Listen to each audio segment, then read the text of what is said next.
Hey everybody, it's me, the Onset of Wall Street from the floor of the New York Stock Exchange.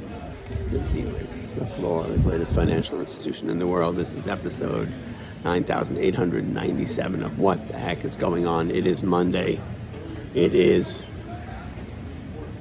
December 16th, 2024. And you know what? You got a little bit of a divergence. I wish I knew. I'm sorry I didn't do enough investigating to find out what's been weighing on the Dow for the last week or two. But the Dow is definitely under a lot of pressure after hitting 45,000. We're down to 43.7. So literally, it got up to 45,000. We brought out the hats, and it's been down almost every day since then. I'm not sure what I should know, but I don't know. But anyway, it's just been a rough couple of days coming into the end of the year. I got a lot of stuff going on, but right now we've got the SPY, the spiders, right? The futures on the S&P 500 were up today, right? We were trading green all day long. Look at that. Plenty of green on that screen, right? A reasonable volume. Good volume today. We had 1.1 billion. So I had a lot of volume. Today we were actually at 3.2 billion shares, right? So there is flow coming into the market, right? People are definitely probably taking some profits because there's definitely a lot of buy interest in the market. There are people buying these numbers. We are having some huge sell imbalances coming into the end of the year here, right? However, it's not really putting pressure. I mean, look at this. We had 1.1 billion shares traded on the day. We had for sale all day long. Finally, it was a late breaker today. Look at that. All day we had 3.1 billion shares for sale. $3.1 billion notional dollars all day long in this market. Refused to break. Finally, at the end of the day, it did. So what is that saying? You've got people coming out of a lot of stock, a lot of equities here at the NYSE, but there's plenty of buyers for all the shares that are coming in for sale. So that's a good sign. That's a good sign that we've got good volume, some nice sell side, yet the buyers are here to buy it and scoop it up. Because otherwise, if there was not a lot of real buy interest, this market would have broke quite severely today. So all that being said, normally when you have $3 billion notional volume to come into the market, you see the market break. It did not. So that means there is plenty of stock to buy coming into the market. So think about that. We are coming into the last 2 weeks of the year. The market's trading at record highs across virtually every indices except the Dow. And still there are buyers for every share that comes into this market. That shows that, look, even though we are trading at really frothy valuations, there's still an interest. People still see that today's high is tomorrow's low, and there's opportunity. There's opportunity when the market comes in, and there's opportunity when the market goes up. What can I say? We're seeing some of the tech get knocked down a little bit, but you're still seeing, think about it, the other day, NASDAQ hit 20,000, a record on the same day that Meta, Google, Amazon, Netflix, and Apple all traded at record highs. These are real numbers, real money being put to work, real valuations. The highest flying stocks on the floor of the stock exchange and NASDAQ are trading at record highs, not 52-week highs. Record highs, think about that. Amazon, Google, Netflix, Meta, and Apple all traded on the same day that the NASDAQ traded at a record high, 20,000 plus, closed I think that day at 20,023. These, the highest flying stocks of all time, trading at record highs. That is extraordinary. So look, where are we at? Where are we at today? We came in on a Monday. Look, we've been sort of trading a little bit of sideways with a slight bullish posture. They wanted to sell this market. They've had plenty of opportunities, but they haven't. With a couple of days with good economic data, a couple of days with weakish economic data, which is setting the stage for this week, we are going to see all eyes are on the Fed. There's an 88% chance, I think, maybe even a little more, of them cutting interest rates one more time before the end of the year. And my man Dan Ives is thinking we're going to see a 1 basis point cut next year. Probably whether it's 425s or what, I'm not sure how it's going to pan out. But it just goes to show that the Fed has a plan and the market is able to handle it, right? We are coming off of inflation rates in the 8% and higher, coming down to 2%. We have got unemployment at a reasonable rate at 4.1%. We've got the labor market and payrolls doing well. We got an increase, right, in less jobless claims and more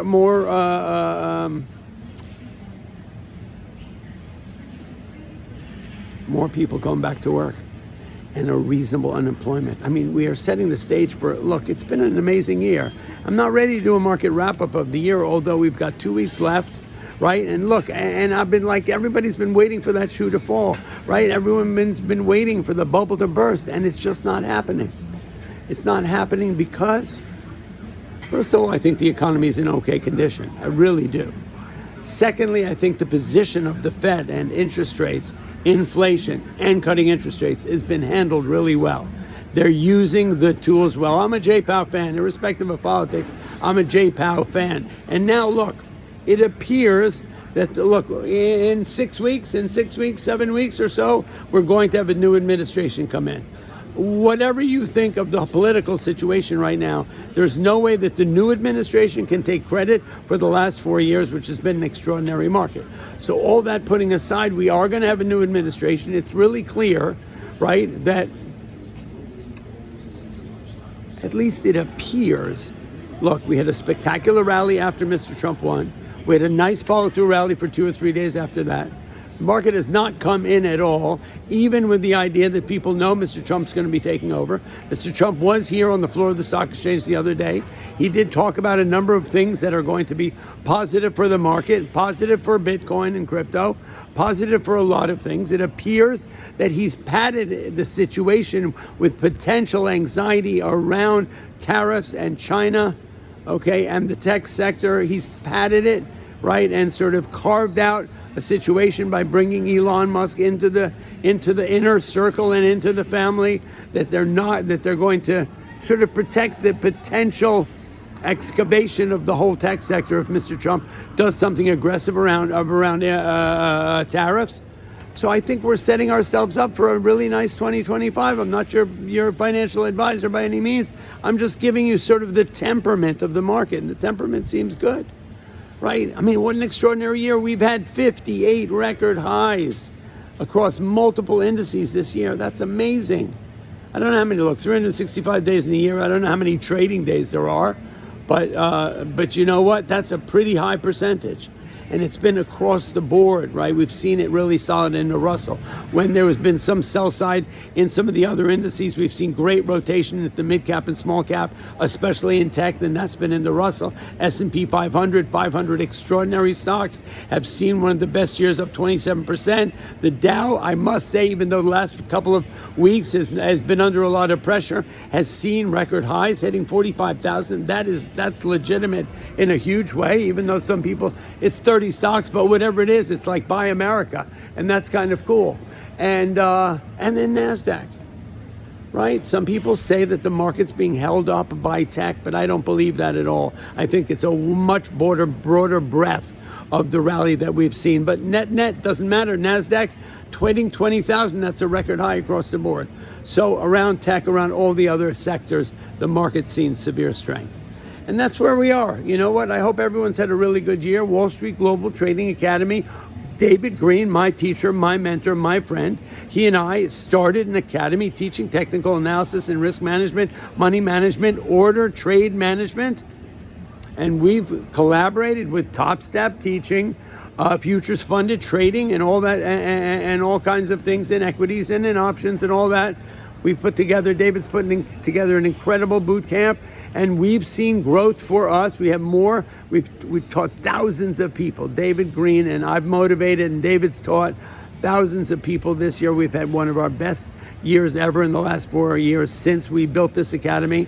And look, if you have been trading with us, I wish you the best and thank you for that. If you haven't, if you've been sitting on the sidelines and you're looking to get into this market, and you're confused, you don't understand the accessibility, you don't understand how to do this, we make it very accessible. It's accessible, affordable, and fun.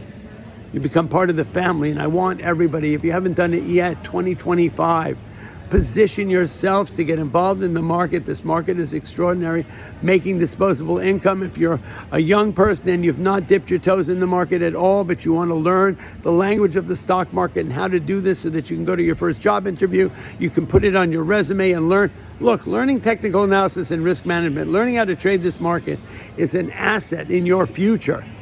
right? It is so, you won't believe it. I was in Dubai a couple of weeks ago, and there were 2,000 plus people at the event, the FX conference. There were people from all over the world trading forex and whatnot.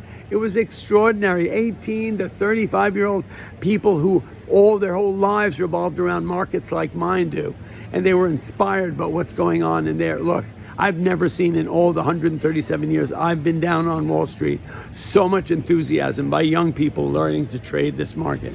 That is amazing. For me, that's so exciting, and I'm so glad I get to be a part of it. My man, David Green, Wall Street Global Trading Academy. Look, in my bio, there's a link, wsgta.com. Go check it out. There's so much going on. We are growing. There's boot camps, there's academies, there's everything you'd want to know about learning how to trade this market. Anyway, Trade Like Einstein, Money News Network. I am sitting in for my wonderful friend who's on maternity leave, Nicole Lappin. May we all wish her the best, right? Forget about it. It's a great day to be alive. I love you all.